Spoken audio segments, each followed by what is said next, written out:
bagaimana patogenesis dan patofisiologinya, bagaimana cara mendiagnosis, kemudian penata laksanaan, komplikasi dan prognosis dari CHF bagaimana. Selanjutnya, di subtopik yang kedua ada kardiomiopati dan cor pulmonale. Saya eh, tadinya dikasih materi kuliah cor pulmonale terpisah, tapi cor pulmonale ini hanya sedikit ya, sedangkan gagal jantung sendiri topiknya terlalu banyak. Jadi saya gabungkan kardiomiopati ke subtopik yang kedua. Untuk yang topik pertama yaitu gagal jantung, kita mulai dari definisi. Secara definisi gagal jantung adalah eh, sindroma klinik sebagai hasil dari abnormalitas dari struktur struktur jantung dan atau jadi boleh salah satu ya, struktur saja, fungsi saja, atau struktur dan fungsi jantung yang akibatnya adalah kegagalan dari jantung untuk mendistribusikan oksigen ke seluruh tubuh. Dan secara klinis gagal jantung ini merupakan gejala yang kompleks di mana seseorang yang memiliki gagal jantung itu memiliki tampilan berupa gejala gagal jantung. Jadi gejala itu yang dirasakan oleh pasien. Tanda khas gagal jantung, tanda khas itu yang bisa dilihat oleh orang lain atau klinis ya, atau klinisi atau dokter gitu ya. Kemudian adanya bukti objektif dari gangguan struktur dan atau fungsi jantung saat istirahat. Nah, jadi tadi harus memenuhi tiga hal ini. Yang pertama, gagal jantung ini merupakan sindroma klinis yang terdiri dari gejala khas gagal jantung. Apa sih gejala khasnya? Pastinya sesak nafas yang paling khas ya. Sesak nafas saat istirahat atau sesak nafas pada aktivitas, kelelahan, kemudian adanya edem tungkai itu merupakan gejala yang khas yang dialami oleh pasien gagal jantung. Kemudian tanda khas gagal jantung antara lain adalah takikardi, takipni, atau ngos-ngosan yang kita bilang ya. Kemudian dari pemeriksaan bisa didapatkan ronchi paru, efusi pleura, ada peningkatan JVP, ada edem tungkai, ada hepatomegali. Dan yang ketiga, ada tanda objektif gangguan fungsi dan atau struktur jantung saat istirahat. Nah, gangguan fungsi dan struktur ini kita bisa lihat dari eh, mungkin dari pemeriksaan fisik atau ronsen ada kardiomegali. Kemudian adanya suara jantung ketiga, adanya murmur jantung dari pemeriksaan fisik. Kemudian adanya abnormalitas dari hasil ekokardiografi dan juga kenaikan dari kadar natriuretik peptide. Apa saja yang bisa mengakibatkan gagal jantung? Atau mungkin faktor yang bisa merupakan predisposisi terjadinya gagal jantung. Yang pertama adalah hipertensi. Nah, hipertensi ini kalau kita tidak obati secara baik, dia bisa berkembang menjadi hypertensive heart disease, yaitu hipertensi yang disertai dengan gangguan struktur dan atau fungsi dari ventrikel kiri. Apabila tidak diobatin lagi, bisa menjadi hypertensive heart failure. Ya, kemudian yang kedua, diabetes mellitus. Yang ketiga, dislipidemia. Kemudian valvular heart disease, penyakit jantung katup. Ini kalau nggak ditata laksana dengan baik juga hasilnya adalah heart failure. Kemudian coronary artery disease atau PJK, topik kita yang kemarin ya, salah satu komplikasinya adalah heart failure. Kemudian kardiomiopati, demam rematik, kemudian radiasi dari mediastinum itu juga bisa berkomplikasi sebagai heart failure. Adanya sleep apnea disorder, adanya paparan terhadap zat kardiotoksik, misalnya pada pasien-pasien yang menjalani kemoterapi dengan obat-obat tertentu yang mempunyai efek toksik ke jantung. Kemudian faktor yang lain adalah penggunaan alkohol, penyalahgunaan alkohol.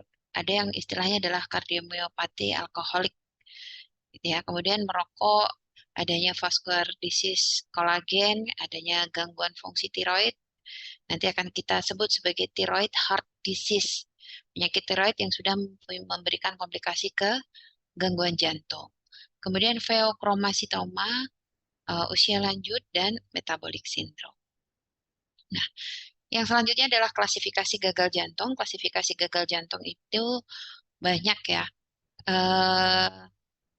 Tergantung dari eh, apa. Jadi yang pertama adalah kelainan berdasarkan strukturnya, kemudian kelainan klasifikasi berdasarkan kapasitas fungsionalnya atau nanti kita sering sebut dengan NIHA atau New York Heart Association. Kemudian menurut kekuatan pompa dari ventrikel kiri atau menurut left ventricular ejection fraction, kemudian dari onsetnya, dan menurut gangguan yang terjadi, apakah sistolik ataukah diastolik. Mohon maaf, dokter. Ya, Slide-nya tidak bergerak, dok. oh gitu. Baik, saya ulang ya. Share saya.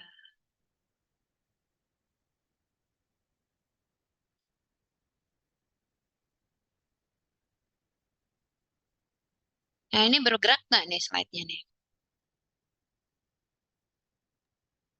Belum ada, dok. Oh, belum ada. Ya, dok.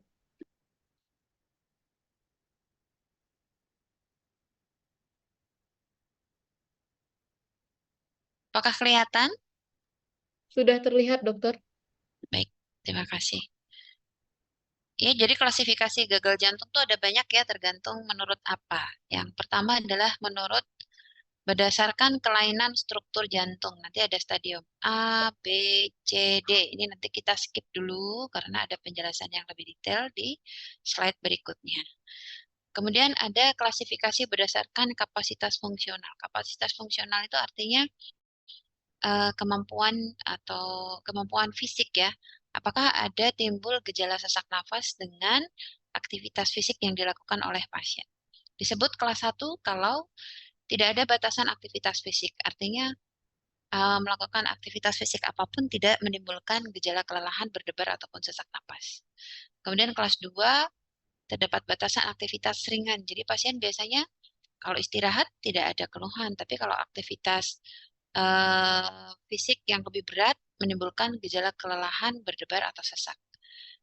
Kelas 3 terdapat batasan aktivitas yang bermakna. Jadi kalau saat istirahat tidak ada keluhan, tapi kalau aktivitas ringan sedikit saja sudah lelah. Misalnya jalan ke kamar mandi sudah capek, itu aktivitas ringan. Pasien makan atau bicara banyak, itu sudah merupakan aktivitas ringan. Kemudian kelas 4 tidak dapat melakukan aktivitas fisik tanpa keluhan. Jadi pasiennya sesak. Dia dalam posisi istirahat, bahkan tidak bicara, hanya duduk saja sudah sesak. Ini masuk ke NIHA 4. Nah, ini yang saya sebut, ini adalah klasifikasi berdasarkan kelainan struktur ya. Jadi ada stage A, B, C, D. Nah, stage ini berdasarkan gangguan struktur dari jantungnya sendiri. Yang pertama adalah stage A. Stage, stage A ini artinya seseorang mempunyai risiko tinggi untuk terjadinya gagal jantung, eh, tapi belum ada bukti gangguan struktur dari jantungnya sendiri. Gejala gagal jantungnya pun belum kelihatan. Misalnya pasien dengan hipertensi, CAD, diabetes, obesitas, metabolic syndrome, atau pasien kemoterapi, atau pasien dengan keturunan riwayat gagal jantung, tapi struktur jantungnya masih baik, gejala gagal jantungnya pun belum muncul. Ini sebagai stage A, dia at high risk, tapi belum ada gejala. Stage B, apabila risk atau faktor risiko ini tidak ditata laksana dengan baik, dia bisa berkembang menjadi stage B. Artinya yang tadinya tidak ada gangguan struktur menjadi ada gangguan struktur. Tapi pada stage B ini masih tidak menimbulkan gejala atau simptom dari gagal jantung. Misalnya pada pasien dengan riwayat infak miokard sebelumnya, kemudian pada pasien dengan adanya LV remodeling, misalnya jantungnya sudah ada LVH, EF-nya rendah, tapi belum menimbulkan gejala gagal jantung. Atau mungkin ada gangguan di katup jantung tapi masih asimptomatik ya. Ini ada gangguan struktur tapi belum ada gejala. Kalau gangguan ini tidak ditata laksana dengan tepat, maka dia bisa berkembang menjadi stage C. Nah, biasanya pasien ini baru datang ke fasilitas kesehatan di saat dia sudah memasuki stage C, yaitu sudah ada structural heart disease-nya dan disertai dengan adanya gejala atau tanda dari gagal jantung.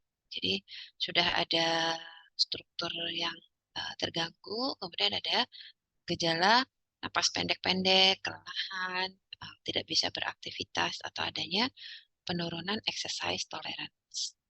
Kalau tidak ditata laksana secara optimal, maka masuk ke stadium D, yaitu refractory heart failure yang membutuhkan intervensi yang spesial atau yang khusus, di mana pasien ini sudah mendapatkan terapi gagal jantung secara maksimal atau pasien sudah dirawat, tapi masih belum rilis gejala gagal jantungnya. Jadi pasien masih merasakan mudah lelah atau sesak atau berdebar, walaupun sudah dengan pengobatan yang optimal. Klasifikasi yang lain adalah gagal jantung berdasarkan left ventricular ejection fraction. Ini dari guideline ESC heart failure 2021. Ini penting ya, karena penggolongan ini pasien kita masuk ke kategori yang mana, ini nanti akan membedakan strategi terapi yang akan kita berikan.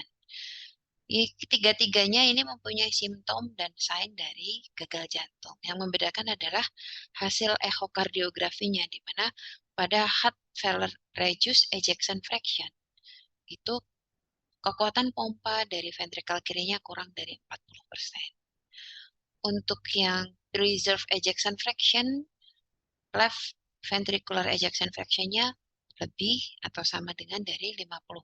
Sedangkan yang diantaranya antara 40 sampai 40% kita bilang sebagai heart failure dengan mildly reduced ejection fraction. Nah, kalau pasien EF-nya masih bagus, kenapa kok disebut sebagai HFpEF misalnya? Karena dia ada gejala dan tandanya, ditambah memang EF-nya sudah diketahui lebih dari 50, kemudian mungkin bisa ditambah dengan gejala yang lain. Misalnya ada peningkatan kadar dari natriuretic peptide, atau adanya kriteria tambahan seperti adanya LVH atau LAE, left atrial enlargement, atau adanya gangguan fungsi dari diastolik. Demikian juga yang mildly reduced. Nah, ada penggolongan tambahan lagi, yaitu selain HFrEF, heart mildly reduced EF sama HFpEF ya, kita bilang ada yang namanya heart failure with improved ejection fraction, yaitu pasien-pasien gagal jantung yang awalnya ejection fraction-nya rendah nih, kurang dari 40%. Jadi dia tadinya heart failure reduced ejection fraction, dan setelah diobati dengan pengobatan yang adekuat, terjadi peningkatan lebih dari 10%. Atau meningkat menjadi lebih dari 40% pada pengukuran lanjutan. Jadi ini menandakan bahwa pasiennya move on ya dari HFrEF ke HFpEF. Ini masuk ke heart failure dengan improved ejection fraction. Jadi adanya kegagalan jantung dengan pompa jantung yang rendah itu bukan merupakan suatu vonis kalau pasien tidak ada perbaikan. Dengan terapi sesuai dengan guideline, insya Allah akan bisa memberikan perbaikan struktur maupun simptom dari gagal jantung yang dimiliki oleh pasien. Kemudian klasifikasi menurut onset, ini dibagi menjadi 3, ada acute heart failure, chronic heart failure, atau decompensated heart failure. Decompensated heart failure artinya akut on chronic atau akut eksaserbasi. Untuk akut heart failure sendiri adanya rapid onset sign dan simptom dari heart failure. Jadi tiba-tiba sesak nafas berat. Ketika diperiksa ada ronki yang banyak, gitu ya. Kemudian adanya gejala dan tanda gagal jantung ini memberikan alasan kepada pasien untuk segera mencari bantuan medis ya, karena sesaknya tidak bisa ditunda-tunda lagi untuk dibiarkan. Nah, yang kedua adalah chronic heart failure. Chronic heart failure itu di mana pasien ini mempunyai klinis yang lebih ringan, biasanya lebih gradual onset ya. Sesek kalau capek, sesek kalau buru-buru gitu ya. Sesek kalau lagi banyak beban pikiran, nah itu lebih masuk ke chronic heart failure. Dia bukan rapid onset. Kemudian pasien-pasien ini memang sudah tegak diagnosis heart failure. Yang ketiga adalah akut decompensated heart failure. Tadi sudah disebutkan akut unkronik, di mana pasien dengan chronic heart failure tapi karena ada pencetus atau pemicu tertentu, dia gejalanya menjadi perburukan. Jadi perburukan yang tiba-tiba atau dalam waktu cepat. Jadi akut on chronic heart failure. Nah, yang selanjutnya adalah klasifikasi jantung berdasarkan gangguan fungsi jantungnya sendiri. Jadi ada dua fungsi sistolik dan fungsi diastolik. Fungsi sistolik ini artinya fase sistol itu adalah fase di mana jantung memompakan cardiac output-nya ke seluruh tubuh. Sedangkan fase diastol adalah fase di mana jantung ini diisi. Ibarat kita mau niup balon, fase sistol itu waktu kita meniup balonnya. Tapi fase diastol ini waktu kita menarik napas panjang sebelum kita meniup balon. Jadi proses diastol ini tidak kalah penting dengan proses sistol, di mana sebelum darah dipompakan, left ventricle harus menampung darah dulu sebanyak-banyaknya sebelum dia dipompakan sekuat-kuatnya oleh ventricle kiri. Kalau misalnya ada LVH konsentrik, di mana ada penebalan dari ventricle kiri, jadi selain menebal juga kaku, jadi tidak bisa melar ventrikelnya, maka jantung tidak bisa diisi secara maksimal. Terjadi gangguan ventricular filling, jadi hanya sedikit saja bisa diisi. Jadi diastolic heart failure adalah inability to fill, tidak bisa diisi. Dan ini bisa mengakibatkan terjadinya peningkatan filling pressure dari pulmonic dan systemic congestion. Yang kedua, systolic heart failure itu gangguannya pada pompanya, di mana tidak ada masalah. Mungkin dia di pengisian ventrikelnya cukup baik, tapi jantungnya tidak cukup kuat untuk berkontraksi sehingga pompa jantungnya lemah dan hasil akhirnya cardiac output yang bisa dipompakan setiap denyutannya akan berkurang. Bagaimana patofisiologinya? Patofisiologi, ya kita tadi sudah mengenal adanya stage A, di mana pasien mempunyai risiko tinggi untuk terjadinya gagal jantung. Misalnya hipertensi, hiperlipidemi, diabetes, smoking, atau renal disease. Kalau tidak diobati, dia akan berkembang. Bisa terjadi gangguan struktur, misalnya LVH. Walaupun belum ada simptom ya. Bisa terjadi aterosklerosis. Ya, kemudian coronary heart disease. Terjadi myocardial iskemia, coronary thrombosis, bisa terjadi infark miokard, kemudian aritmia maupun ventricular dysfunction. Ini sudah masuk ke stage B, di mana sudah terjadi gangguan struktur, sudah terjadi remodeling, sudah terjadi pembesaran dari ventricle. Yang kalau tidak ditata laksana, dia akan semakin berkembang menjadi stage C maupun stage D, yang hasil akhirnya bisa menjadi kematian. Kenapa bisa terjadi? Jadi kita mengenal adanya left ventricular failure dan right ventricular failure. Nanti kalian belajar lagi sistem sirkulasi di mana darah bersih itu dipompakan dari atrium kiri yang menerima darah bersih dari vena pulmonalis ke ventricle kiri, kemudian dipompakan lagi ke seluruh tubuh termasuk ke otak, ya, ke tangan, ke kaki maupun organ-organ dalam. Nah, kalau terjadi left ventricular failure, misalnya pada kasus-kasus ischemic heart disease, ya, PJK, penyakit jantung koroner, atau pasien dengan miokarditis, valvular heart disease, atau perikarditis, maka tubuh kita atau jantung kita akan membuat suatu compensatory mechanism, yaitu aktivasi dari sistem norepinephrine, atrial natriuretic peptide. Kemudian hasilnya akan mengakibatkan takikardia. Jadi karena yang dipompakan oleh ventricle kiri cardiac output-nya sedikit, stroke volume-nya sedikit, dia harus meningkatkan heart rate-nya untuk mencapai cardiac output yang setara. Akhirnya, takikardi ini sendiri sebagai kompensasi akan memberikan stres ke miokard. Miokardnya jadinya kerjanya lebih berat. Lama-lama bisa terjadi congestive heart failure. Kompensator yang lain adalah aktivasi dari sistem renin-angiotensin-aldosteron, di mana ini akan mengakibatkan adanya retensi cairan dan retensi natrium, akan membuat volume overload dari ventrikel kiri, akibatnya bisa terjadi congestive heart failure. Kemudian kompensasi yang lain adalah meningkatnya myocardial contractility, berusaha memompa sekuat-kuatnya dengan sistem kompensasi. Akhirnya kerja jantungnya berat, cardiac workload-nya meningkat, self stressing-nya juga meningkat.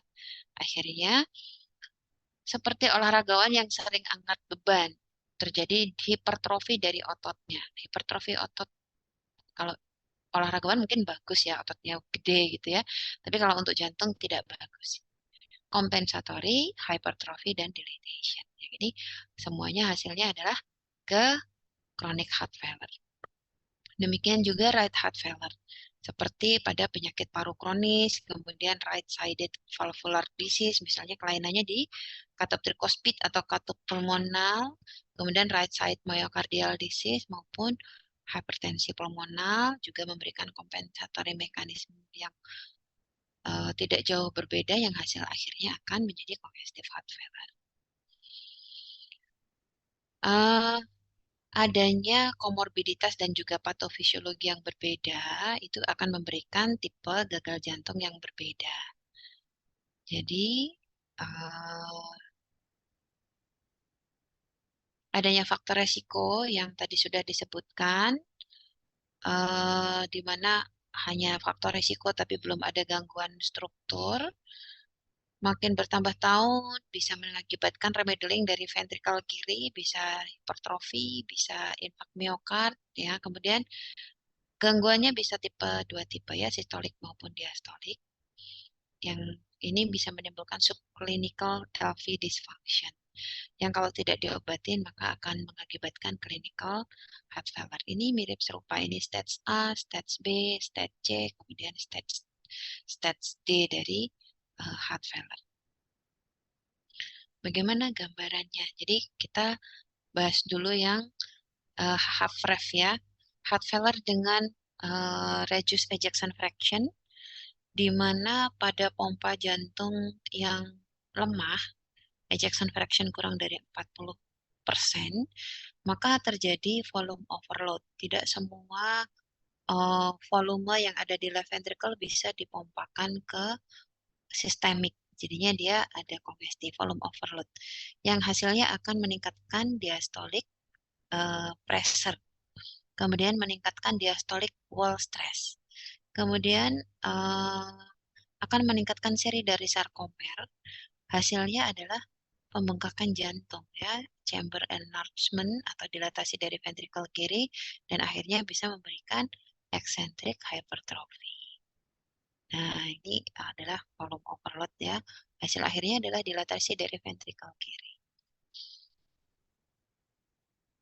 Karakteristiknya adalah result in thinning of the LV walls. Jadi adanya penipisan dari dinding ventrikel kiri, penurunan dari fungsi sistolik, tadi dibilang reduced ejection fraction ya, pompanya menurun, dan adanya volume dari LV yang meningkat.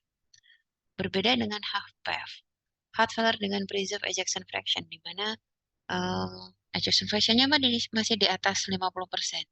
Ini sering terjadi karena pressure overload, misalnya pasien hipertensi, pasien dengan aortic stenosis yang berat. Adanya peningkatan dari systolic pressure, maka akan meningkatkan systolic wall stress, akan mengakibatkan new myofibril secara paralel yang mengakibatkan penebalan dari dinding ventrikel hingga akhirnya akan mengakibatkan concentric hypertrophy. Nah, ini beda. Ini LV volumenya besar, ini yang besar masanya atau ototnya, sedangkan LV volumenya hanya sedikit. Karakteristiknya HFpEF adalah concentric hypertrophic growth, kemudian mungkin ininya kavitas dari LV-nya masih normal kalau di ronsen, tapi ternyata kalau di echo ada penebalan dari ventrikel kiri. Ya, sebelum kita lanjut, kita review dulu determinan dari ventricular function. Jadi, kalau kita belajar mengenai cardiac output itu pengertiannya adalah volume darah yang dipompakan oleh jantung selama 1 menit. Ya, jadi dia merupakan hasil perkalian dari stroke volume dengan heart rate. Stroke volume itu adalah volume yang dipompakan oleh jantung setiap denyut jantung. Nah, heart rate ini kalau stroke volumenya berapa cc, kemudian denyut jantungnya sekian kali per menit dikalikan menjadi cardiac output. Normal cardiac output adalah 4 sampai 6 liter ya. Eh, stroke volume sendiri dipengaruhi oleh preload, contractility maupun overload. Afterload ini misalnya eh, kalau tekanan di aortanya tinggi, maka afterloadnya akan tinggi. Jadi kinerja dari ventrikel kirinya lebih berat, stroke volumenya akan menurun. Contractility, kalau kontraktilitasnya menurun, ya stroke volumenya menurun. Preload misalnya pasien hipertensi di mana volume yang sampai ke ventrikel kirinya kurang, dia bisa mengakibatkan penurunan stroke volume, cardiac output pun akan menurun. Nah, bagaimana caranya kita mendiagnosis suatu congestive heart failure? Karena gejala sesak nafas pastinya bukan milik jantung saja. Sesak nafas bisa dari paru, dari penyakit sistemik ya, misalnya uh, pasien dengan CKD, pasien obes pun bisa dyspnea ya. Untuk menegakkan diagnostik congestive heart failure, kita bisa memakai kriteria Framingham. Ini adalah kriteria Framingham yang memiliki major symptom dan minor symptom. Untuk diagnosisnya minimal 2 mayor kriteria atau 1 mayor ditambah 2 minor itu nanti masuk ke diagnosis heart failure. Apa saja mayor kriterianya? Yaitu adanya paroxysmal nocturnal dyspnea. Artinya malam tiba-tiba terbangun karena sesak. Ini termasuk simptom mayor. Kemudian neck vein distension atau peningkatan jugular venous pressure. Kemudian adanya Rales atau Ronchi. Kemudian adanya radiografi kardiomegali, adanya LVH ya di foto ronsennya. Kemudian ada akut pulmonary edema, adanya gagal jantung yang berat yang terjadi secara tiba-tiba. Kemudian adanya galop suara jantung 3. Kemudian peningkatan CVP, kalau pasien dipasang CVP hasilnya lebih dari 16 cm H2O. Kemudian adanya hepatojugular reflux. Jadi ini eh, mirip seperti pemeriksaan JVP, tapi kita eh, palpasi di bagian heparnya ya, akan meningkat JVP-nya. Atau adanya penurunan berat badan lebih dari 4,5 kilo selama 5 hari sebagai respon terhadap terapi. Artinya pasien ini kongesti berat, banyak sekali timbunan cairan di badannya setelah kita berikan terapi, cairan kita berikan diuretik, diuresis, berat badannya turun sampai lebih dari 4,5. Berarti benar bahwa dia peningkatan berat badannya adalah karena water retention. Setelah water retention diberikan treatment yang adekuat, maka turun berat badannya lebih dari 4,5. Untuk minor simptomnya bisa edema tungkai, adanya batuk malam hari, adanya dyspnea on exertion, ya, adanya sesak dengan aktivitas, adanya hepatomegali, efusi pleura, kemudian peningkatan kapasitas vital pada sepertiga dari maksimum yang rekamnya, kemudian adanya takikardi sampai lebih dari 120 kali per menit. Algoritmanya adalah kalau kita mendiagnosis pasien tersangka gagal jantung, kita evaluasi dulu, ada nggak sih dia faktor resikonya? Ada CAD, apa PJK, atau hipertensi, diabetes, dislipidemi, smoking, alkohol, atau tidak. Kemudian bagaimana simptomnya? Simptomnya tadi kita balikkan lagi. Mayor simptom sama minor simptom. Apakah memenuhi kriteria 2 mayor atau 1 mayor plus 2 minor? Ya. Nah, untuk selanjutnya pemeriksaan EKG. Apakah ada pemeriksaan EKG yang abnormal hasilnya atau tidak? Kemudian kita periksa lab. Labnya adalah NT-proBNP. Apakah hasilnya lebih dari 125 atau BNP lebih dari 35? Ini boleh salah satu saja diperiksa. Kalau hasilnya memang lebih dari kadar yang disebutkan, maka heart failure strongly suspected. ya, maka semakin tinggi kemungkinan pasien ini adalah sesaknya karena gagal jantung. Tapi kalau tidak ada pemeriksaan NT-proBNP atau apa BNP bagaimana? Maka kita bisa lanjut ke pemeriksaan echo. Apakah ada hasil yang tidak normal? Nah, kita balik lagi ke sini. Tadi ya, kurang dari 40, 41 sampai 49 dan lebih dari 50. Kalau ada disertai ada yang ini ya, penurunan ejection fraction disertai dengan adanya simptom dan sign yang khas, maka dia bisa masuk ke diagnosis gagal jantung.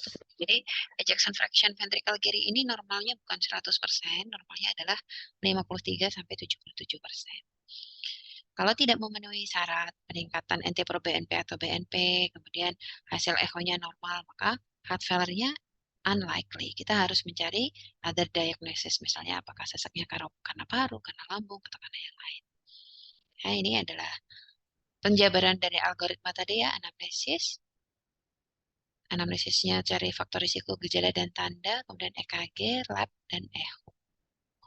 Kemudian pemeriksaan tambahannya bisa ronsen, ronsen toraks, kemudian pemeriksaan lain yang bisa dilakukan, pemeriksaan mutakhir, misalnya MRI, kateterisasi jantung kanan, biopsi endomiokardial, ini biasanya pada kardiomiopati ya, kemudian angiografi koroner ya pada pasien PJK, SPEC, dan stres test atau treadmill. Nah, ini dikupas satu-satu, gejala dan tanda gagal jantung.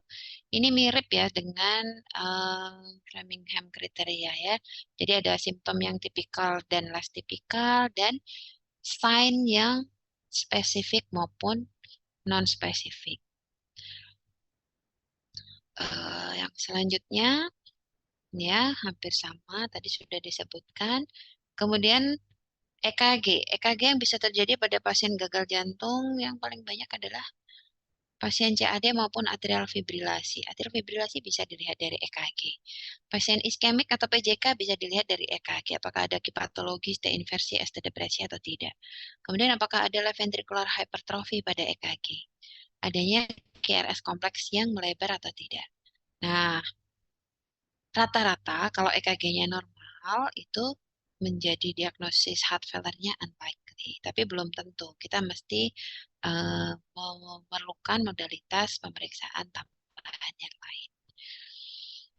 Ini EKG ini misalnya pada pasien ini irama sinus, kemudian ada ini ya, ini patologis di V1, V2, V3, V4, V5. Jadi ini ada suatu old myocardial infarction of anterior wall. Jadi ada PCK.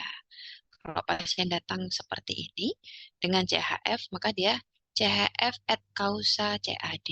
Jadi semakin membuat heart failure likely. Gambaran yang mungkin yang lain adalah ini ya, atrial fibrilasi, di mana atriumnya bentuknya undulasi dan R intervalnya tidak teratur. Atrial fibrilasi bisa terjadi pada sebagian besar pasien heart failure. Yang selanjutnya adalah peningkatan enzim NT-proBNP. Apa sih sebetulnya NT-proBNP atau BNP? Dia adalah hormon yang diproduksi oleh jantung, di mana hormon ini akan meningkat kalau blood volume-nya meningkat dan vascular tone-nya akan meningkat, yang membuat respon adanya stretching atau regangan dari cardiac myocyte. Dan NT-proBNP ini dipakai sebagai marker yang sensitif untuk sistolik maupun diastolik dysfunction dan mempunyai nilai prognostik. Jadi kalau semakin tinggi hasil yang kita dapatkan berarti gagal jantungnya semakin berat. Tapi kita mesti perhatikan juga bahwa ternyata peningkatan kadar NT-proBNP maupun BNP itu bukan hanya punyanya kardiak saja, tapi juga pada penyebab non-kardiak. Apa saja? Bisa pada usia lanjut, stroke iskemik, subarachnoid hemorrhagic, gangguan ginjal, gangguan liver, PPOK, kemudian ini luka bakar yang berat, infeksi yang berat, anemia, dan penyakit sistemik yang lain. Sedangkan penyebab kardiak bukan hanya heart failure, NT-proBNP juga bisa meningkat pada ACS, emboli paru, miokarditis, LVH, dan sebagainya. Yang selanjutnya adalah pemeriksaan echo atau kita kalau bilang ke pasien USG jantung ya.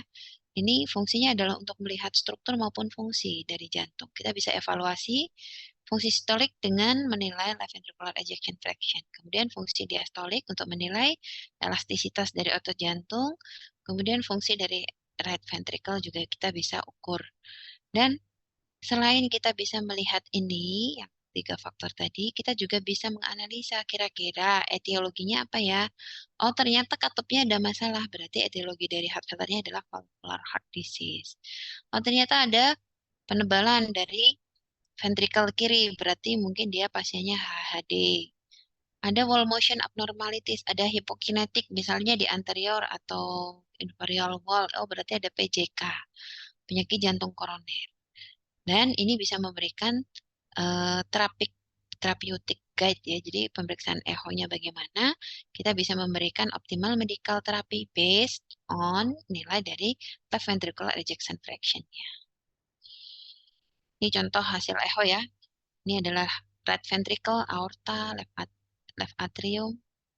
Di sini ada left ventricle, ya kita bisa ukur berapa diameternya, bisa ukur berapa ejection fraction-nya. Ini adalah contohnya, di mana ini pasiennya ternyata ada LA dan LV dilatasi. Jadi semakin heart failure likely. Ada LVH eccentric, ada regional wall motion abnormality, ada akinetik, hipokinetik, dan lain-lain ya. Ini adalah pasien PJK dengan LVH. Kemudian pemeriksaan ronsen torak, walaupun sudah kita lakukan echo, ini juga masih penting karena bisa mensupport evidence dari heart failure dari hasilnya. Misalnya ada pembesaran jantung, atau mungkin ada edema paru yang kita bisa lihat derajat keparahannya dari hasil ronsen torak. Dan bisa untuk melakukan investigasi terhadap potensial kaus yang lain dari sesak napasnya. Misalnya, oh ternyata ada TB paru, oh ternyata ada pneumonia. Berarti mungkin penyebab sesak nafasnya bukan dari heart failure, tapi dari penyebab yang lain. Tapi chest X-ray ini mempunyai sensitivitas maupun spesifitas yang cukup rendah. Ini contoh ya, pasien LVH besar, ada edema paru sedikit. Kemudian ini pasien pembesaran jantung juga, ini batas kirinya tidak kelihatan, kemungkinan dia sudah ada efusi pleura. Kemudian tata laksananya bagaimana? Tata laksananya adalah yang pertama untuk memperbaiki prognosis, yang tentunya menurunkan mortalitas, memperbaiki angka harapan hidup.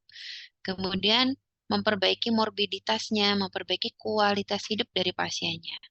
Gejalanya diringankan, gejala sign and symptomnya ya. Kemudian kualitas hidupnya meningkat yang tadinya, dok saya jalan 5 meter sesak. Nah, kemudian pasien terhambat pekerjaannya. Sekarang dengan terapi yang adekuat, pasien hilang keluhannya bisa bekerja lagi dengan baik. Kemudian menghilangkan edema dan retensi cairan, meningkatkan kapasitas aktivitas fisik, mengurangi kelelahan, mengurangi kebutuhan rawat inap, dan menyediakan perawatan di akhir hayat. Nah, selain itu, pelaksanaan CHF ini juga untuk pencegahan timbulnya kerusakan miokard yang lebih lanjut, kemudian mencegah remodeling miokard, kemudian mencegah timbulnya kembali gejala dan akumulasi cairan, dan mencegah angka rawat inap kembali. Bagaimana obat pilihannya? Ya, tadi saya bilang bahwa terapinya sesuai dengan ejection fraction-nya. Ya, ini nanti ada management of patient with heart HFrEF, mildly reduce maupun preserve ya. Jadi echo ini penting untuk memilih regimen terapi. Untuk pasien dengan reduced ejection fraction, maka kita mengenal adanya 4 pilar plus diuretik. Jadi kalau pasien itu masih eh, mempunyai gejala kongesti, maksudnya kongesti itu ada ronsinya, ada JVP-nya meningkat, ada edema tungkai, itu masih ada kongesti atau kelebihan cairan di badan. Itu kita berikan diuretik. Nah, selain diuretik, ini kita memberikan 4 pilar ini ya. ACE, inhibitor atau ARNI atau ARB bisa ya. Kemudian beta blocker, mineralo, corticoid receptor antagonis, contoh obatnya adalah spironolactone, kemudian SGLT2 inhibitor. Selama ini kita mengenal SGLT2 inhibitor ini sebagai obat diabetes, tapi karena efek dari penelitian ternyata ini bisa memberikan remodeling ventrikel kiri yang lebih baik, maka dia masuk guideline bahkan di kelas 1 recommendation. Kelas 1 recommendation itu artinya obat ini direkomendasikan karena memang mempunyai manfaat yang signifikan pada penelitian skala besar dengan randomized control trial. Kelas 1 wajib diberikan sepanjang tidak ada kontraindikasi dari pasien. Nah, setelah kita berikan obat-obat kelas 1 ini, obat-obat yang wajib AIN ya, kecuali ada kontraindikasi, maka kita evaluasi lagi. Masih simptomatik nggak ya pasiennya ya, gitu. Kalau masih simptomatik, kita lihat. Kalau EF-nya kurang dari 35, QRS-nya lebar, maka sebaiknya dipasang ICD, implantable cardioverter defibrillator. Ini untuk memberikan sinkronisasi di uh, LV maupun RV. Ya, apabila masih simptomatik juga, maka boleh diberikan terapi kelas 2 misalnya apa ya, banyak nanti ya. Kemudian kalau ejection fraction-nya lebih dari 35% atau eh, device terapinya tidak diindikasikan tapi masih persisten simptomnya, maka bisa menggunakan terapi-terapi obat kelas 2. Terus apabila sinus rhythm, kemudian heart rate QRS-nya lebih dari 130, jadi QRS-nya lebar. Kalau ini tadi QRS sempit ya, maaf ya. QRS lebar, EF-nya kurang dari 35%, maka pilihannya adalah CRTD. CRTD singkatan dari Cardioverter Resynchronized Therapy atau pacemaker. Jadi kita memakai device. Kalau ternyata EF-nya antara 40 sampai 50 masuk ke mildly reduced ejection fraction, maka pilihannya adalah diuretik kalau ada ödem paru, ada ödem tungkai, kemudian dapagliflozin atau empagliflozin, ini adalah SGLT2 inhibitor, kemudian S atau RB atau ARNI, MRA, beta blocker, bisa dilihat di sini kelas rekomendasinya berbeda. Tadi kalau untuk yang half ref, S, ARB, MRA semuanya kelas 1. Tapi kalau untuk yang mildly reduced ini kelas 2B. Jadi kelas 2B itu direkomendasikan masih ada manfaatnya. Manfaat di samping mudorot diberikan obat ini adalah lebih banyak manfaatnya. Kalau half PEF, di mana ejection fraction-nya lebih dari 50, maka obat pilihannya diuresis, SGLT2 inhibitor atau dapagliflozin atau empagliflozin, dan treatment untuk etiologinya. Artinya kalau etiologinya hipertensi, kita treatment hipertensinya. Kalau diabetes, CKD, dan sebagainya, kita treatment sesuai dengan etiologi masing-masing. Nah, masing-masing mempunyai role sendiri. Misalnya terapi ARNI, S, atau ARB, ini ketentuannya adalah harus diberikan kepada semua pasien gagal jantung simptomatik dengan EF kurang dari 40, kecuali ada kontraindikasi. Makanya dia masuk ke kelas 1 untuk half ref. ARNI atau antagonis neprilysin inhibitor ini merupakan pilihan utama. Tapi kalau ARNI ini obatnya agak mahal ya, kalau pasien nggak mampu beli, atau mungkin di fasilitas kesehatan kita bekerja belum ada, obatnya belum tersedia, kita bisa mempertimbangkan pemberian ACE inhibitor atau ARB. Yang selanjutnya adalah beta blocker. Beta blocker harus diberikan pada semua gagal jantung dengan yang simptomatik dengan EF kurang dari 40%, kecuali ada kontraindikasi. Kontraindikasinya misalnya adalah AV block, heart failure-nya sudah di bawah 50, kalau ditambah beta blocker lagi, maka heart rate-nya akan bertambah rendah. Kemudian pada pasien-pasien tertentu yang alergi, misalnya asma, pemberian beta blocker ini, apalagi beta blocker yang non-selektif, kadang-kadang bisa memicu asmanya menjadi kambuh. Kemudian diuretik, direkomendasikan pada gagal jantung dengan gejala dan tanda klinis kongesti. Nah, ini direkomendasikan pada semua level ejection fraction. Kemudian MRA atau antagonis mineral corticoid receptor. Contoh obatnya adalah spironolactone atau eplerenone. Ini diberikan pada semua pasien dengan EF kurang dari 35 maupun 40 sebetulnya ya, kecuali ada kontraindikasi. Kontraindikasinya adalah hiperkalemi yang berat dan gangguan fungsi ginjal berat. Kemudian SGLT2 inhibitor sebaiknya diberikan pada pasien gagal jantung di semua level ejection fraction karena baik half ref, monthly radius maupun half pressure semuanya memberikan rekomendasi pemberian SGLT2 inhibitor, tapi obat ini masih mahal. Kemudian pasien dengan hidralazin isosorbit dinitrat ini bisa diberikan pada pasien gagal jantung dengan EF rendah sebagai alternatif apabila pasien tidak toleran terhadap ACE, ARB maupun ARNI. Kemudian ivabradin. Ivabradin ini sebetulnya adalah obat yang bekerjanya menghambat laju jantung, jadi menurunkan heart rate. Digunakan hanya untuk pasien dengan irama sinus saja. Kalau iramanya atrial fibrilasi, pilihannya adalah digoxin. Ya. Ivabradin ini terbukti menurunkan mortalitas dan perawatan rumah sakit. Direkomendasikan pada pasien gagal jantung dengan EF rendah, iramanya sinus, tapi heart rate-nya masih lebih dari 70 kali per menit. Kemudian pada pasien dengan atrial fibrilasi, maka direkomendasikan pemberian beta blocker atau digitalis kalau yang intoleran terhadap beta blocker. Ini adalah dosisnya. Dosis kalau dulu ada slogan start low, go slow. Artinya kita mulai dengan dosis rendah, dinaikkan pelan-pelan sesuai dengan toleransi pasien sampai kita dapatkan efek optimal dari obat yang kita berikan. Tapi kalau untuk guideline yang terbaru ini tahun 2023 ya, jadi benar-benar terbaru. Itu start low, go fast. Jadi dimulai dengan dosis yang rendah, tapi kalau pasien masih belum menunjukkan perbaikan atau improvement klinis secara signifikan, kita bisa menaikkan atau titrasi dosisnya secara cepat. Ini adalah starting dose-nya, yang di sini adalah target dose-nya. Jadi kita naikkan pelan-pelan. Tadinya misalnya bisoprolol 1,25 mg sekali sehari, kita bisa naikkan 1 kali 2,5. Masih simptomatik nih. Naikkan lagi 1 kali 5.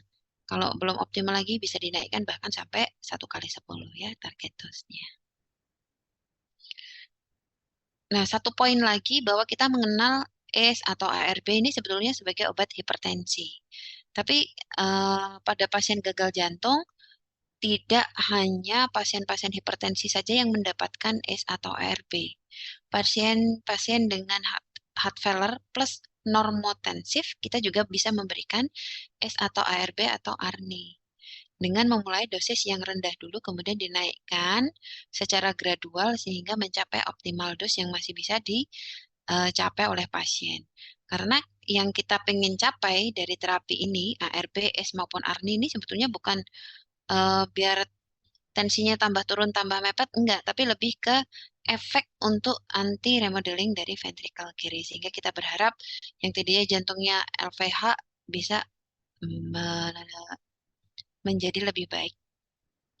Bahkan dengan ini GDMT, Guideline Mediated Direct Therapy, itu ejection fraction yang tadinya rendah pun bisa meningkat menjadi normal. Nah, yang harus diperhatikan komplikasi dari gagal jantung adalah bisa terjadi aritmia, bisa eksaserbasi akut, menjadi edema pari akut, kemudian bisa terjadi cardiorenal syndrome, jadi bisa terjadi gangguan fungsi ginjal, menurunnya kualitas hidup, depresi, maupun kematian. Dan prognosisnya masih agak susah ya. Setelah awal diagnosis pasien rata-rata dirawat 1 kali dalam 1 tahun. Jadi gagal jantung ini membutuhkan biaya yang tinggi. Tahun ini sudah dirawat, rata-rata besok dirawat lagi ya, terutama pada pasien-pasien yang pengobatannya tidak disiplin. Dan mortalitasnya masih cukup tinggi, di mana 50% kematian itu bisa terjadi dalam 5 tahun pertama setelah diagnosis. Akut heart failure, kalau tadi bicara tentang kronik, ini tentang akut ya. Akut heart failure didefinisikan sebagai rapid onset atau perubahan dari sign dan simptom gagal jantung yang terjadi secara cepat, yang hasilnya menimbulkan urgent terapi, need of urgent therapy.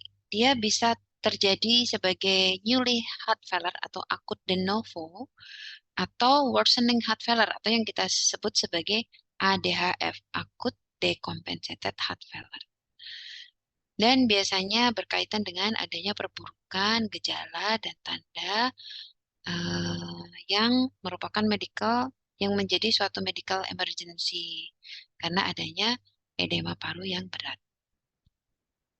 Ada 6 kategori, ya ada yang tadi ADHF ya, worsening atau decompensated dari chronic heart failure, kemudian akut pulmonary edema, akut hypertensive heart failure pada cardiogenic shock, isolated right heart failure, dan akut coronary syndrome dengan heart failure.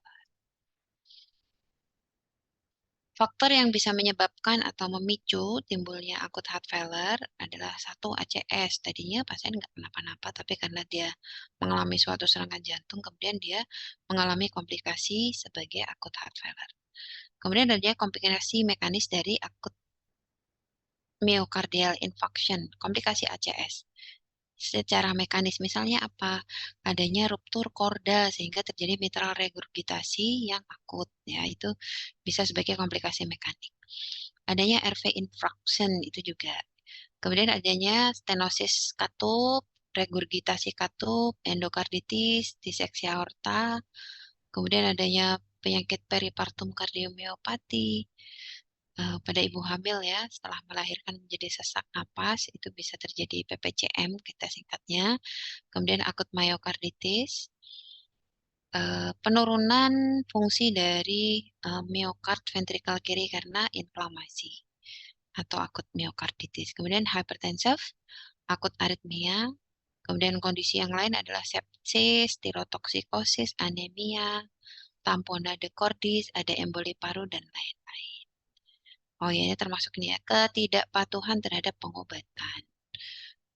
Itu termasuk faktor risiko. Klasifikasi klinisnya ada 4. Di sini adalah perfusinya. Kalau perfusinya baik, dia akan warm. Kalau kita raba, itu perfusinya baik, akralnya hangat. Tapi kalau perfusinya jelek, cold atau dingin. Nah, kalau yang ini ke sana, ini adalah kongesti parunya. Jadi kalau ke sini menjadi wet atau basah, ada ronchi, ada udem tungkai ya. Jadi yang paling ringan adalah dry and warm. Nggak ada kongesti, perfusinya baik. Kemudian dry and cold. Nggak ada kongesti, tapi perfusinya jelek.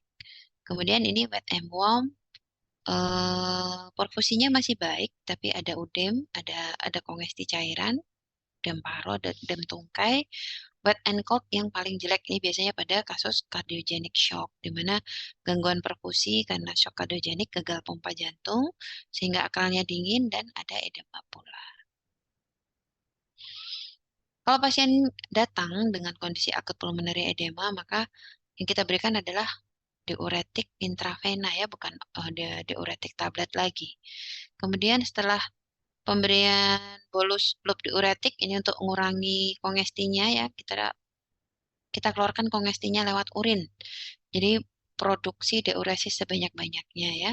Kemudian kita evaluasi lagi, masih hipoksemi enggak, kadar oksigen dalam darahnya masih rendah atau tidak, saturasinya bagus atau jelek ya. Kalau masih kita tambah oksigen.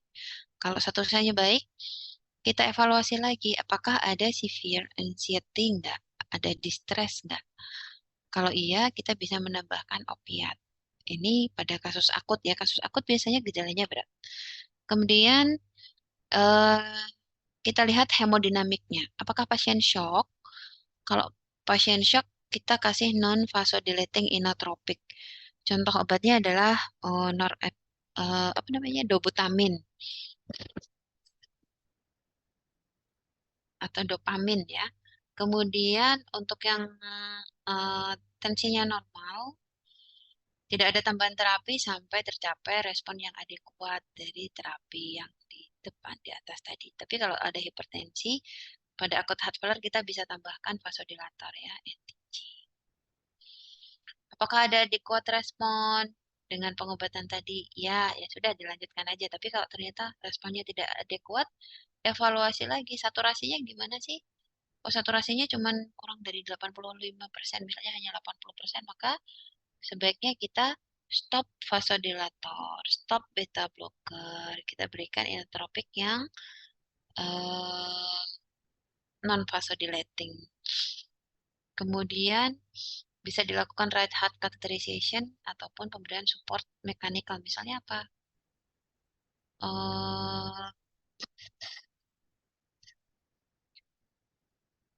Pemasangan mesin itu ya, pemasangan mesin untuk pompa jantung. Kemudian kalau saturasinya kurang dari 90%, maka kita bisa berikan oksigen atau non-invasive ventilator, atau mungkin yang berat bisa dipasang ETT, kemudian di-connect ke ventilator. Kemudian kita evaluasi, cukup bagus nggak urine outputnya? Kan kita udah kasih tadi diuretik ya. Kalau uh, tidak adekuat, urine outputnya kurang dari 20, kita bisa berikan diuretik dengan dosis yang lebih tinggi, atau kita kombinasikan diuretik dengan jenis yang lain, misalnya furosemid dengan hidroklorotiasid atau furosemid dengan spironolakton dan lain-lain. Kita bisa berikan low dose dopamin, bisa melakukan right heart catheterization maupun ultrafiltration atau hemodialisa. Nah, section pertama ini tadi udah selesai. Ada yang mau bertanya tidak? Kalau belum ada, mungkin kita lanjut dulu ke section kedua. Ini tentang kardiomiopati dan cor pulmonale. Definisinya adalah kardiomiopati itu suatu penyakit miokardium, makanya disebut sebagai miopati ya, yang ditandai dengan hilangnya kemampuan jantung untuk memompa darah dan berkontraksi secara normal. Ada dua macam kardiomiopati, yaitu primer maupun sekunder. Kalau primer nih nggak tahu ya etiologinya apa. Selama penyebabnya kita belum tahu, maka kita sebut sebagai kardiomiopati primer.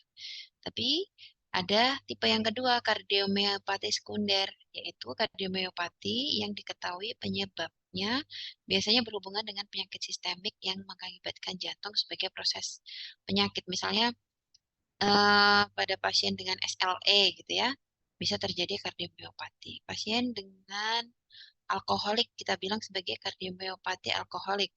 Pasien dengan peripartum habis melahirkan gitu ya, atau 1 bulan sebelum melahirkan sampai 5 bulan melahirkan terjadi kondisi sesak napas. Kita bilang sebagai peripartum kardiomiopati. Ini termasuk ke kardiomiopati sekunder. Jadi sudah ketemu penyakit etiologinya. Jadi kita mengobati sesuai etiologi dari kardiomiopatinya. Nah, kalau berdasarkan anatomi dan fisiologi itu dibagi menjadi 3. Ada kardiomiopati dilatasi. Bisa dilihat ya, ini di gambar ada yang dilated. Artinya diameter dari ventrikel kirinya menjadi melebar.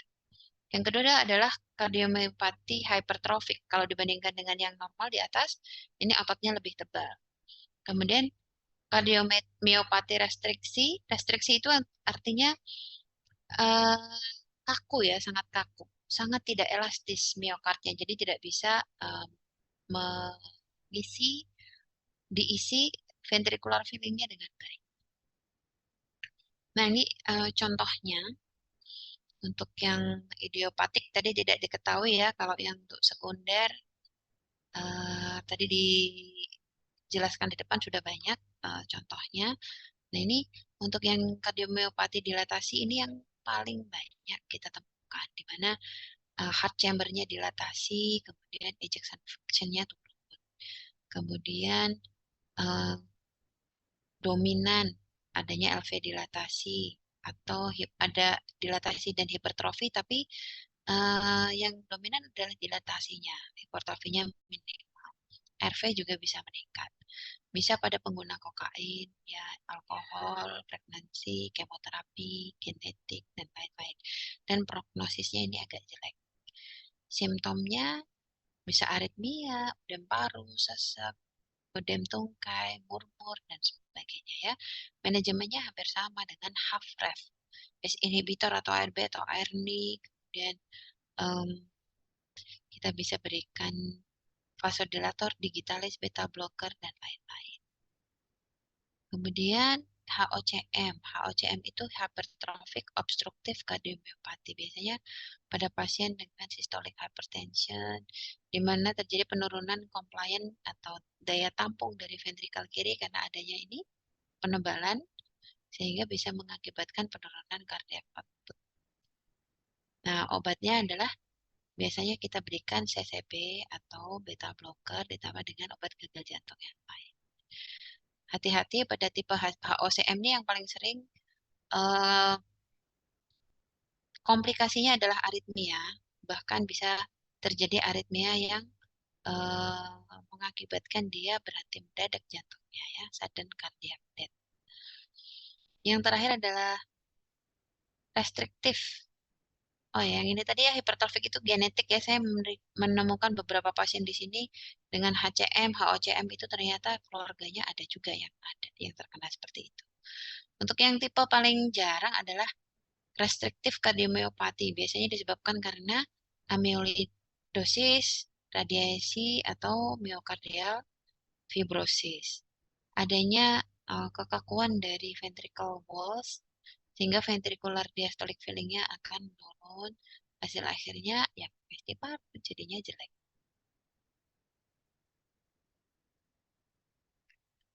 Cor pulmonale ini bahasan selanjutnya ya.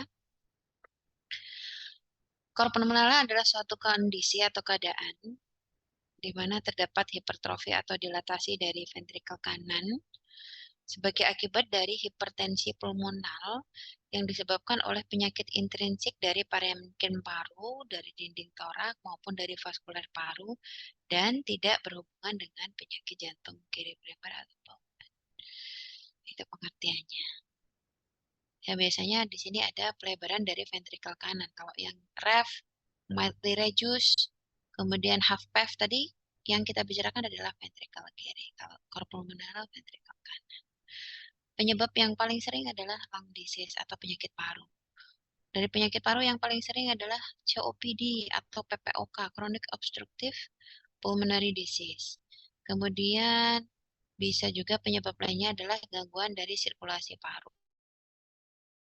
Misalnya tumor, ada pulmonary thromboembolism, kemudian neuromuscular disease itu bisa karena myasthenia gravis, Guillain-Barré syndrome ya, ini bisa pada infeksi virus. Kemudian pada uh, deformitas atau gangguan dari kafum torak, misalnya pada kiposkoliosis dan adanya gangguan dari uh, kontrol ventilasi, misalnya pada sleep apnea syndrome atau primary central hypoventilation. Patofisiologinya bagaimana? Yang pertama adalah biasanya penyakit paru ya yang kronis, yang paling sering adalah PPOK, maka akan mengakibatkan uh, PaO2 ini turun, saturasi pun turun ya. Kemudian uh, hasil dari turunnya kadar oksigen di pembuluh darah maka akan mengakibatkan pembuluh darah ini vasokonstriksi. Dan ini ya, low oksigen or hypoxemia mengakibatkan adanya hypoxic pulmonary vasoconstriction, di mana akan semakin membatasi aliran darah dan bisa terjadi hypoxic alveoli. Oke, terus untuk yang selanjutnya terjadi vascular remodeling, di mana terjadi neomuscularization dari arteriol ya. Jadi intimal medial dari pembuluh darah paru ini menebal. Jadi lumennya semakin kecil. Hasilnya adalah peningkatan dari tekanannya. Jadi karena tebal, kemudian kaku pembuluh darahnya, terjadi peningkatan dari mean pulmonary arterial pressure. Terjadi hipertensi pulmonal. Sehingga efek jangka panjangnya adalah peningkatan right ventricular afterload, sehingga terjadi suatu RVH. Bagaimana dengan akut cor pulmonale? Akut cor pulmonale itu di mana right ventricle berdilatasi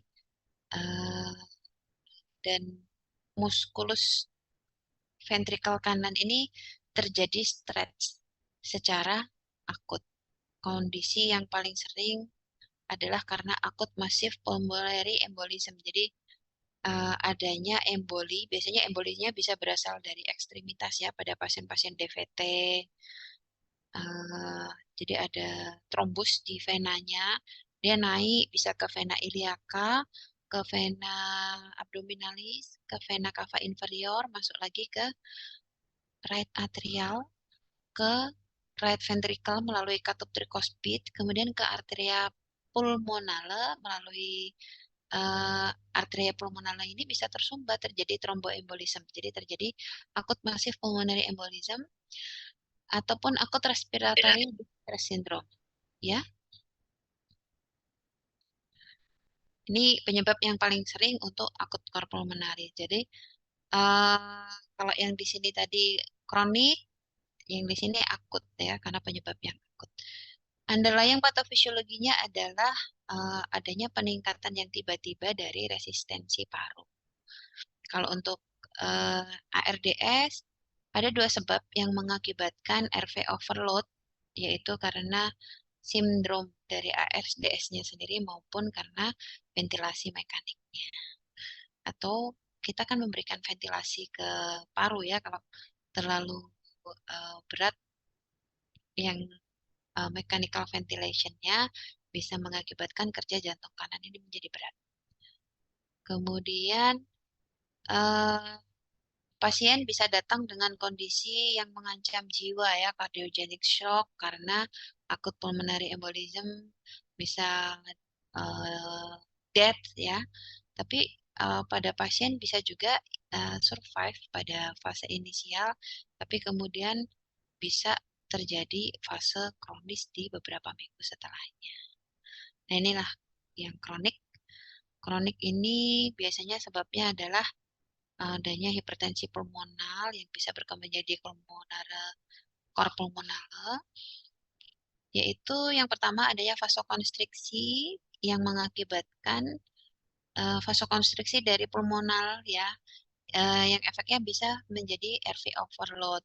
Misalnya pada pasien-pasien dengan yang hidup di ketinggian, di pegunungan Himalaya misalnya. Pasien-pasien dengan kegemukan dengan obstruktif sleep apnea. Kemudian pada COPD. Terus adanya gangguan anatomis, adanya remodeling dari pulmonary vascular bed yang mengakibatkan peningkatan RV overload, misalnya emfisema, interstitial lung disease, emboli paru yang kronis, kemudian hipertensi pulmonal. Kemudian peningkatan viskositas dari darah. Misalnya polisitemia ya, HB-nya tinggi, HCT-nya tinggi, itu bisa terjadi hipoksemia. Kemudian Waldenstrom makroglobulinemia juga bisa. Dan bisa terjadi juga pada kronik trombotik atau embolic disease, misalnya pada contohnya tadi DVT, kemudian trombus dari DVT-nya naik ke atas ya ke sistem venosus, kemudian ke right atrial, ke right ventricle, dan ke arteria pulmonale. Itu bisa terjadi cor pulmonale juga. Biasanya simptomnya yang paling sering adalah kronik yang bisa secara progresif terjadi perburukan dan bisa juga terjadi secara akut. Dan biasanya nggak dikenali ya. Gagal jantung kanan ini mungkin baru dikenali setelah terjadi dual apa namanya biventricular failure. Gitu. Tapi sebetulnya gagal jantung kanan ini kita bisa lihat dari simptom dan sign-nya. Artinya gagal jantung kanan lebih cenderungnya udem tungkai, ada bisa asites, ada hepatojugular reflux, ada peningkatan JVP, itu gagal jantung kanan. Dan biasanya disertai gejala sesak, dyspnea on exertion, kelelahan, kemudian bisa sinkop atau apa nah, pingsan ya, kemudian nyeri dada.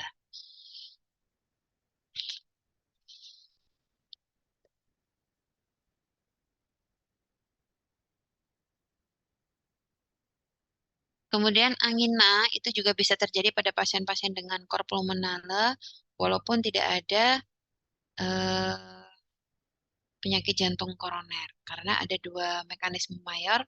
Yang pertama karena demandnya meningkat kalau pada pasien dengan eh, hipertensi pulmonal ya, cor pulmonale, karena adanya peningkatan tekanan transmural selama exertion atau aktivitas dan adanya dynamic completion dari left main coronary artery karena peningkatan pulmonary artery. Jadi mereka berada di posisi anatomis yang berdekatan sehingga kalau terjadi pembesaran pulmonary artery yang signifikan ini bisa mendesak atau left main-nya jadi kegencet gitu ya.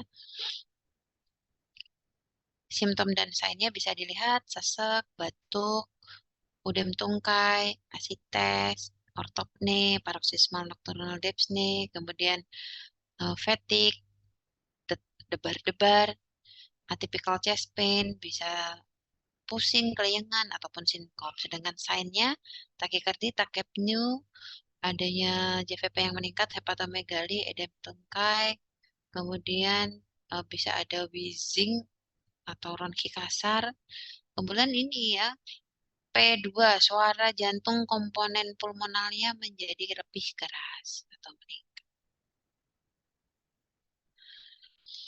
Pemeriksaan penunjang yang bisa dilakukan ronsen. Ronsennya bisa kita lihat adanya RVH maupun RAH. Kemudian hipertensi pulmonal itu bisa dilihat dengan eh, gambaran prone tree appearance. Jadi kayak eh, dahan yang dipotong gitu ya.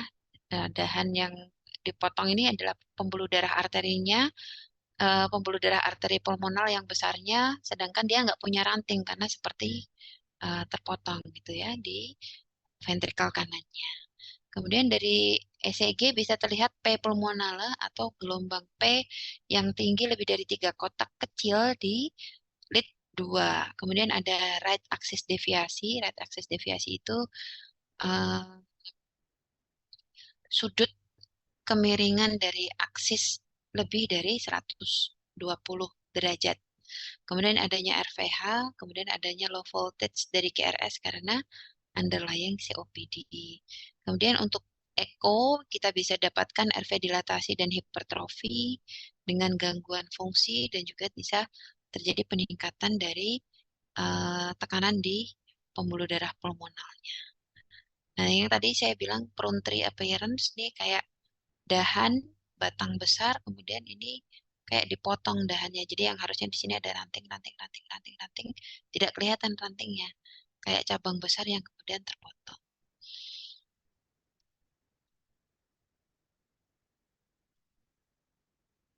Nah, bagaimana manajemennya? Manajemennya untuk terapi kita bisa berikan oksigen, kemudian kalau pasien mau exercise, yang diizinkan adalah low level graded aerobic exercise, jadi yang ringan-ringan saja, tidak boleh heavy physical exertion, gitu ya, nggak boleh aktivitas fisik yang terlalu berat.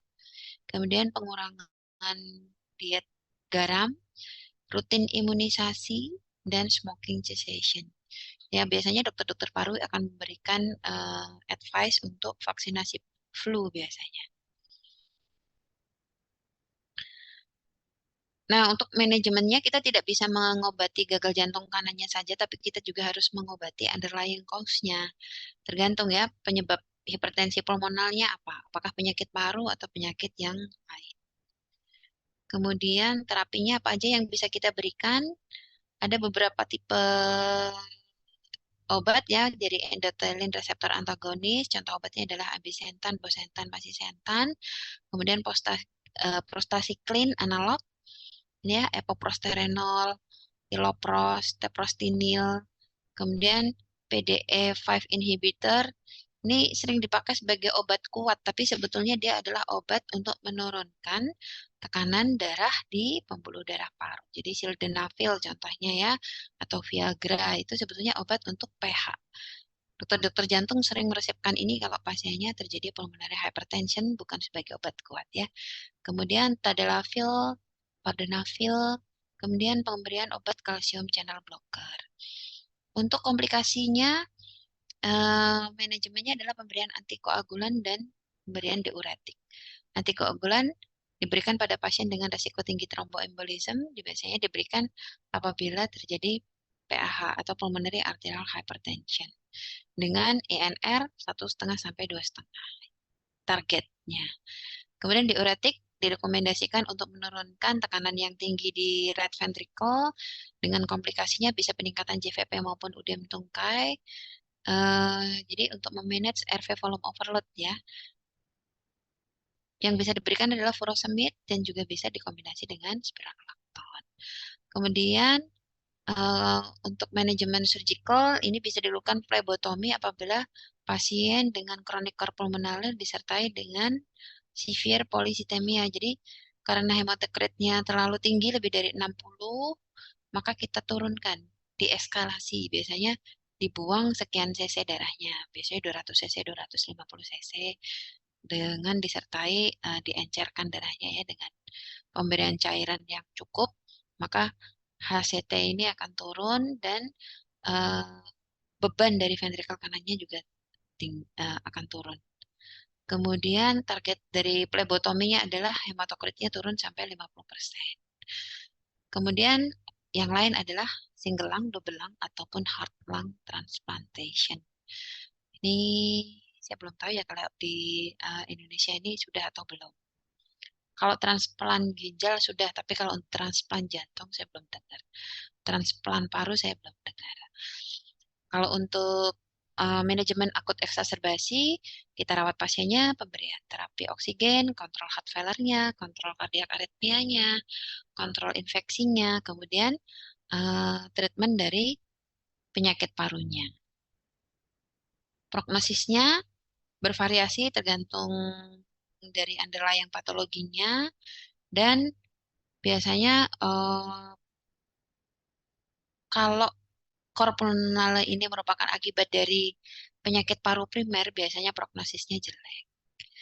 Jadi topik kedua hanya singkat ya. Dari sini ada pertanyaan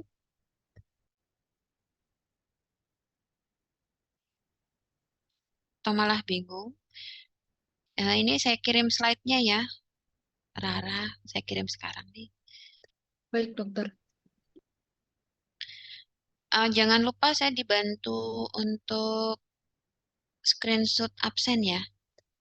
Sudah, dok. Ya. Untuk pembelajaran heart failure maupun pembelajaran eh,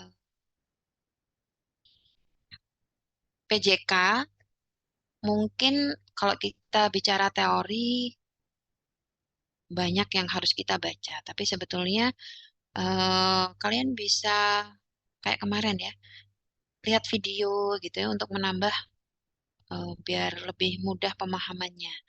Kalian bisa cari yang sering upload video edukasi untuk jantung tuh bagus tuh dari Alila Medical Center tuh lumayan penjelasannya singkat tapi mudah dicerna tapi kena gitu ya. Jadi kalian kalau belajar jangan hanya dari buku. Sekarang sudah apalagi tipikal belajar audio visual ini bagus banget kalau kalian mau lihat video-video yang support untuk edukasi. Kalau jantung banyak karena pemahaman jantung itu lebih ke hemodinamik dan sebagainya akan lebih mudah dimengerti kalau ada gambaran eh, animasinya gitu ya. Ada pertanyaan?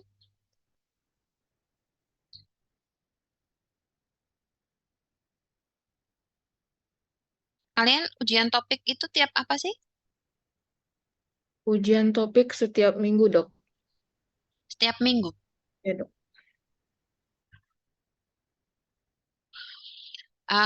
Setiap akhir topik berarti. Iya. Contohnya mungkin kan ini minggu ketiga eh, eh, topiknya kan, dok. Berarti ujiannya di minggu keempat gitu, dok. Oh gitu. Berarti yang PJK kemarin belum ya? Belum, dok. Masuk ke topik 3. Oke. Oke, ada yang mau bertanya nggak? Nih.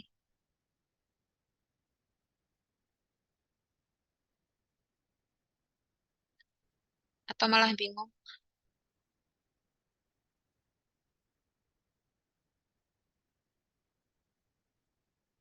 Biasanya kalau saya ngasih soal sih nggak terlalu yang mendalam-mendalam ya. Tapi intinya kalian perlu tahu bahwa pasien-pasien kita ini eh, klinisnya sangat bervariasi. Jadi pemahaman terhadap patofisiologi, simptom, sign, treatment itu sangat penting. Apalagi nanti kalau kalian koas tuh akan banyak sekali kepakai ilmunya. Baik, kalau tidak ada pertanyaan, saya akhiri ya. Sekali lagi mohon maaf tadi karena teknisnya tertunda penyampaian materi kuliahnya. Mudah-mudahan nanti bisa dimengerti. Kalau ada yang kurang mengerti boleh tanya, boleh lewat email, boleh lewat WA. Terus nanti kalau sempat saya bisa bagi link videonya ya. Oke, kita tutup dengan doa hamdalah dan doa penutup majelis. Alhamdulillahirabbil alamin. Subhanakallahumma wa bihamdika asyhadu an la ilaha illa anta astaghfiruka wa atubu ilaik. Kalau ada kesalahan saya mohon maaf. Akhir kalam. Wassalamualaikum warahmatullahi wabarakatuh. Waalaikumsalam. Waalaikumsalam warahmatullahi wabarakatuh. Terima kasih, dokter. Baik, izin live ya.